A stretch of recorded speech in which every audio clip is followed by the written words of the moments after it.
Hello friends, welcome back to my YouTube channel Shikshan digital academy.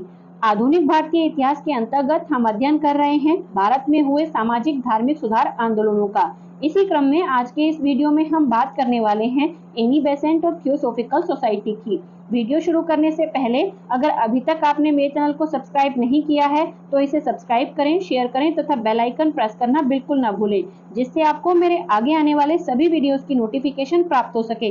तो चलिए शुरू करते हैं आज का वीडियो और देखते हैं थियोसॉफिकल सोसाइटी को। बात करें इसकी स्थापना की तो इसकी स्थापना 1875 ईस्वी में हुई थी, जो कि न्यूयॉर्क अमेरिका में की गई थी। संस्थापक की बात करें तो मैडम एच.पी. ब्लावर्ट्स्की, जो कि एक रूसी महिला थी, और कर्नल एम.एस. अलकाट, जो कि एक अमेरिकी व्यक्ति थे, दोनों ने मिलकर इस संस्था की स्थापना की थी। कार्यालय की बात करें तो इसका जो कार्यालय या मुख्यालय था वो न्यूयॉर्क में ही था, जिसको 1879 ईस्वी में मुंबई स्थानांतरित किया गया था। अंतर्राष्ट्रीय मुख्यालय की बात करें तो मद्रास के पास अडियार में 1886 ईस्वी में इसे स्थापित किया गया था।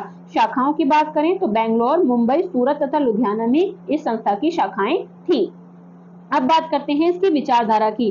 विचारधारा की बात करें तो भारतीय वैदिक संस्कृति से ये प्रभावित थी, पुनर्जन्म तथा कर्म के सिद्धांत में विश्वास करती थी। सांख्य और जो वेदांत उपनिषद थे उसमें इस संस्था का विश्वास था। आगे हम बात करते हैं एनी बेसेंट और थियोसॉफिकल सोसाइटी की, क्योंकि एनी बेसेंट का नाम हमें इस संस्था के साथ ज्यादा दिखाई पड़ता है। तो हम देखते हैं कि जो एनी बेसेंट थी वो इस संस्था के साथ कब जुड़ी और उन्होंने क्या क्या कार्य किए। तो बात करें अगर एनी बेसेंट की और थियोसॉफिकल सोसाइटी की तो 1888 ईस्वी में एनी बेसेंट, जो कि एक आयरिश महिला थी, इंग्लैंड में थियोसॉफिकल सोसाइटी की सदस्य बनी थी। एनी बेसेंट ने 1893 ईस्वी में शिकागो में संपन्न विश्व धर्म सम्मेलन में भाग लिया था, और ये वही विश्व धर्म सम्मेलन है जिसमें विवेकानंद ने भी भाग लिया था और उन्होंने अपना फेमस भाषण शून्य पर व्याख्यान दिया था। 1893 ईस्वी में ही भारत आई और थियोसॉफिकल सोसाइटी का प्रचार प्रसार इन्होंने भारत में करना शुरू किया। 1907 ईस्वी में जब कर्नल अलकाट की मृत्यु हो गई तो उनकी मृत्यु के पश्चात जो एनी बेसेंट थी उनको थियोसॉफिकल सोसाइटी का अध्यक्ष बना दिया गया। इनकी जो विचारधारा थी, यानी कि एनी बेसेंट की जो विचारधारा थी, उसको देव विज्ञान की संज्ञा के नाम से जाना जाता है। इनका जो दर्शन था वो मुख्य रूप से हिंदू और बौद्ध दोनों दर्शनों से प्रभावित था, यानी कि जो इनका दर्शन था उस पर दोनों ही धर्मों का प्रभाव हमें दिखाई देता है। 1898 ईस्वी में इन्होंने सेंट्रल हिंदू कॉलेज की स्थापना की थी एनी बेसेंट ने, और ये जो सेंट्रल हिंदू कॉलेज था इसकी स्थापना के लिए काशी के नरेश प्रभु नारायण सिंह के द्वारा जमीन प्रदान की गई थी। 1916 में यही जो कॉलेज था, यानी कि सेंट्रल हिंदू कॉलेज था, यही बनारस हिंदू विश्वविद्यालय में परिवर्तित हो गया, और इसको परिवर्तित कराने में जो सबसे बड़ा योगदान था वो मदन मोहन मालवीय का था। यानी कि मदन मोहन मालवीय के सहयोग से ये कॉलेज बनारस हिंदू विश्वविद्यालय में परिवर्तित हो गया, और बनारस हिंदू विश्वविद्यालय का जो शिलान्यास था वो लॉर्ड हार्डिंग के द्वारा किया गया था, जो कि 4 फरवरी 1916 को बसंत पंचमी के दिन किया गया था। एनी बेसेंट ने 1918 ईस्वी में अडियार में ही एक राष्ट्रीय विश्वविद्यालय की स्थापना भी की थी। ईश्वर की एकता, विश्व बंधुत्व, बहुदेववाद, आत्मा की अमरता और कर्म के सिद्धांत उनकी शिक्षा के केंद्र, यानी कि इन सब चीजों के ऊपर वो शिक्षा प्रदान करती थी या शिक्षा देती थी लोगों को। जाति व्यवस्था, बाल विवाह और छुआछूत का उन्होंने काफी विरोध किया था। इसके अलावा हिंदू धर्म, बौद्ध धर्म और जो जरथुस्त्र धर्म थे, इन तीनों के ही उत्थान का इन्होंने कार्य किया था। सितंबर 1916 में आयरलैंड की भांति भारत में भी होम रूल लीग की स्थापना इन्होंने की, जिसका मुख्यालय इन्होंने अडियार में बनाया। आयरलैंड में जिस तरह से होम रूल लीग की स्थापना की गई थी, उसी तरह से इन्होंने भारत में आकर होम रूल लीग की स्थापना की, और उसका जो मुख्यालय था वो अडियार बनाया गया। 1916 में हुए कांग्रेस के लखनऊ अधिवेशन में उग्र राष्ट्रवादियों और नरमपंथियों को एक करने में इन्होंने महत्वपूर्ण भूमिका निभाई थी। आप जानते हैं कि 1907 में जो सूरत विभाजन हुआ था उसमें कांग्रेस पार्टी जो थी वो 2 गुटों में विभक्त हो गई थी, एक तरफ से नरमपंथी और दूसरी तरफ से गरमपंथी। तो इन दोनों को ही वापस एक साथ लाने में महत्वपूर्ण भूमिका इन्होंने निभाई थी, और 1916 का जो अधिवेशन हुआ था उसमें दोनों जो गुट थे वो आपस में आकर मिल गए थे। उसके बाद 1917 ईस्वी में कांग्रेस का जो कोलकाता अधिवेशन हुआ था उसमें ये अध्यक्ष बनी थी, और ये कांग्रेस की अध्यक्ष बनने वाली प्रथम महिला थी। आगे बात करें तो 1924 ईस्वी में जब बेलगांव अधिवेशन हुआ था उसके बाद ये सक्रिय राजनीति से इन्होंने संन्यास ले लिया और समाज सुधार के कार्य ही किए गए। और आप जानते हैं कि 1924 का कांग्रेस का जो बेलगांव अधिवेशन था वो इस बात के लिए भी इम्पोर्टेंट है क्योंकि एकमात्र ऐसा अधिवेशन था जिसकी जो अध्यक्षता थी वो महात्मा गांधी ने की थी। 1933 ईस्वी में एनी बेसेंट की मृत्यु हो गई। अब बात करते हैं हम एनी बेसेंट के द्वारा स्थापित जो आंदोलन था या जो शुरू किया गया आंदोलन था होम रूल आंदोलन उसकी। तो सितंबर 1916 में एनी बेसेंट ने मद्रास में Akhil Bharatiya home rule league की स्थापना की थी। एनी बेसेंट के होम रूल लीग की 200 से अधिक शाखाएं थी। 1917 में लीग के जो सदस्य थे उनकी जो संख्या थी वो लगभग 7000 तक पहुंच गई थी। बात करें जो कौन कौन से ऐसे नेता थे जो इनकी लीग में शामिल हुए थे, तो जवाहरलाल नेहरू, डी चक्रवर्ती तथा जे.एन. बनर्जी जैसे जो नेता थे वो एनी बेसेंट की लीग के सदस्य बने थे। इसके अलावा मोतीलाल नेहरू, भूलाभाई देसाई, चित्तरंजन दास, तेज बहादुर सप्रू, मोहम्मद अली जिन्ना और लाला लाजपत राय ने भी एनी बेसेंट की लीग की सदस्यता ग्रहण की थी। आगे बात करते हैं तो जॉर्ज अरुंडेल एनी बेसेंट की होम रूल लीग के सचिव थे, यानी कि संगठन मंत्री थे। आगे बात करें तो मजदूर नेता जो बीपी बाडिया थे वो इसके कोषाध्यक्ष थे, और सीपी रामास्वामी जो अय्यर थे वो इसके महासचिव थे, यानी कि जो ये होम रूल आंदोलन था इसके। एनी बेसेंट के होम रूल का जो स्वरूप था वो अखिल भारतीय था। अखिल भारतीय मतलब पूरे भारत में फैला हुआ था। एनी बेसेंट ने जिद्दू कृष्ण मूर्ति को अपना धर्मपुत्र बनाया था, और जो ये जिद्दू कृष्ण मूर्ति थे इन्होंने फ्रीडम फ्रॉम द नोन नामक एक पुस्तक लिखी है। एनी बेसेंट ने 1911 ईस्वी में the order of the star in the east नामक एक संगठन बनाया था, और इस संगठन का जो अध्यक्ष था वो उन्होंने जिद्दू कृष्ण मूर्ति को ही बनाया था। लेकिन जिद्दू कृष्ण मूर्ति ने 1927 में यह संगठन यह कहते हुए भंग कर दिया कि सत्य का प्रचार नहीं हो सकता, सत्य जिया जाता है।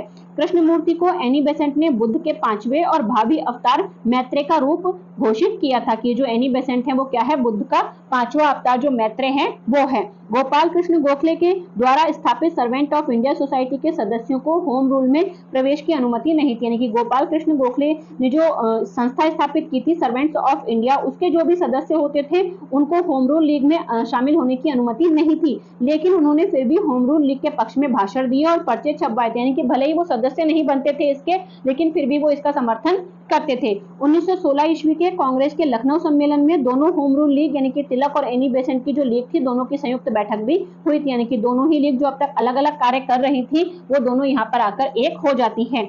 1917 में मद्रास की जो सरकार थी उसने होम रूल के बढ़ते प्रभाव से चिंतित होकर एनी बेसेंट, बीपी बाडिया और जॉर्ज अरुंडेल को गिरफ्तार कर लिया गया था। एनी बेसेंट को ऊटी यानी कि ऊटक मंड में नजरबंद करके रखा गया था। जब इनको गिरफ्तार किया गया तो इसका काफी विरोध किया गया, और इसी विरोध में जो एस सुब्रमण्यम अय्यर थे उन्होंने इनकी गिरफ्तारी का विरोध करते हुए जो नाइटहुड की उपाधि थी वो त्याग दी थी, और नाइटहुड की उपाधि पाने वाले ये प्रथम भारतीय थे। होम रूल लीग से अलग रह रहे उदारवादी नेता जैसे कि सुरेंद्रनाथ बनर्जी, मोहम्मद अली जिन्ना, मदन मोहन मालवीय, अभी हमने ऊपर देखा कि ये सभी क्या थे, इसके सदस्य बने थे। तो ये बने करते जब इनको गिरफ्तार कर लिया गया था तो इनकी गिरफ्तारी का विरोध जताने के लिए ये जो संस्था थी, जो आंदोलन था, इसके सदस्य बन गए थे, यानी कि अपना विरोध प्रकट करने के लिए उन्होंने इनको समर्थन दिया था, और विरोध में होम रूल लीग की जो सदस्यता थी वो ग्रहण की थी। और इस सब का यानी कि गिरफ्तारी के उसमें जो इनका विरोध वगैरह किया गया उसी का जो प्रभाव पड़ा तो सितंबर 1917 में एनी बेसेंट को रिहा कर दिया गया। तिलक के सुझाव पर एनी बेसेंट ने दिसंबर 1917 में कांग्रेस के कोलकाता अधिवेशन की अध्यक्षता की थी। जुलाई 1918 में मॉन्टेग्यू चेम्सफोर्ड सुधार हुए, और उसकी घोषणा के पश्चात जो एनी बेसेंट थी वो सरकार व सुधारों की समर्थक बन गई, यानी कि अब तक ये सरकार का विरोध करती आई थी, लेकिन इनकी जो कुछ मांगे जो ये मांग कर रही थी उसकी थोड़ी बहुत पूर्ति जो 1918 में मॉन्टेग्यू चेम्सफोर्ड सुधार की घोषणा हुई, ये आए 19 में थे आप जानते हैं, लेकिन घोषणा 18 में ही हो गई थी। तो उनकी जब घोषणा होती है तो इनको लगता है कि हाँ सरकार हमारे लिए कार्य कर रही है, तो उसके बाद ये सरकार की समर्थक बन जाती हैं, और जो घोषणा मतलब जो भी अपना आंदोलन था उसको बंद कर देती हैं, और बाद में सरकार के जो भी सुधार थे उनकी समर्थक बनके उनका समर्थन करने लगती हैं। अब एनी बेसेंट के कथन देख लेते हैं। तो भारत अब अनुग्रहों के लिए घुटनों पर नहीं बल्कि अधिकारों के लिए अपने पैरों पर खड़ा है, ये एनी बेसेंट का ही कथन है। इसके अलावा एक और कथन है इनका कि स्वतंत्र व्यक्ति ही स्वतंत्र देश का निर्माण कर सकता है। आगे बात करें इनके द्वारा निकाले गए पत्र पत्रिकाओं की, तो न्यू इंडिया और कॉमनवेल इनके द्वारा निकाले गए दो पत्र थे। जो न्यू इंडिया था वो अंग्रेजी साप्ताहिक था, और कॉमनवेल 1915 में प्रकाशित शुरू किया गया था।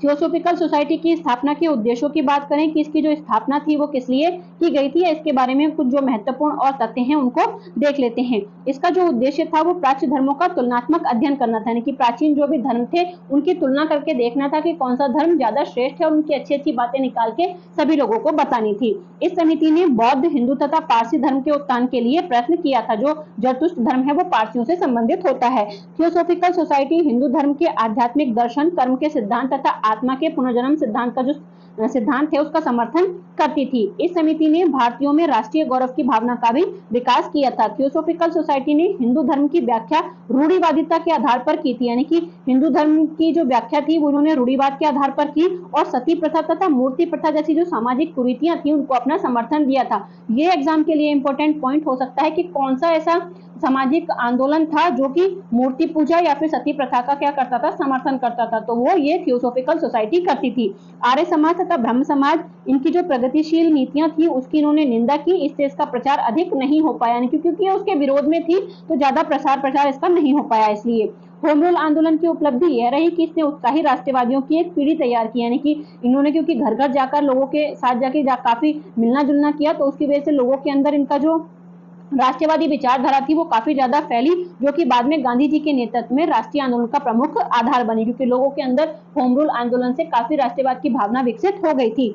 होम रूल आंदोलन ने गांव और शहरों में संपर्क बनाए तथा स्वशासन की मांग को प्रसिद्ध करके देश में राष्ट्रीयता का माहौल बनाया। होम रूल का मतलब ही यह होता है कि स्वशासन, यानी कि हम अपना शासन खुद चलाएंगे, तो उसका माहौल इन्होंने यहाँ पर राष्ट्रीयता का माहौल बना दिया। एंग्लो इंडियन, बहुसंख्यक मुसलमान और दक्षिण भारत के जो गैर ब्राह्मण जातियां थी वो होम रूल आंदोलन से दूर रही, क्योंकि उनका ये मानना था कि होम रूल जो आंदोलन है उसके द्वारा अगर कभी शासन चेंज भी होता है तो उसमें क्या होगा, जो उच्च जातियां हैं उन्हीं का शासन स्थापित होगा, इसलिए ये सब लोग इस आंदोलन से दूर रहे। तो इस तरह आज के इस वीडियो में हमने बात करी एनी बेसेंट और थियोसॉफिकल सोसाइटी की। साथ ही साथ हमने देखा एनी बेसेंट के द्वारा जो स्थापित आंदोलन था होम रूल आंदोलन, उसको। अगर आप इसी तरह से आधुनिक भारतीय इतिहास का अध्ययन मेरे साथ करना चाहते हैं तो बने रहिए मेरे साथ। Thank you for watching.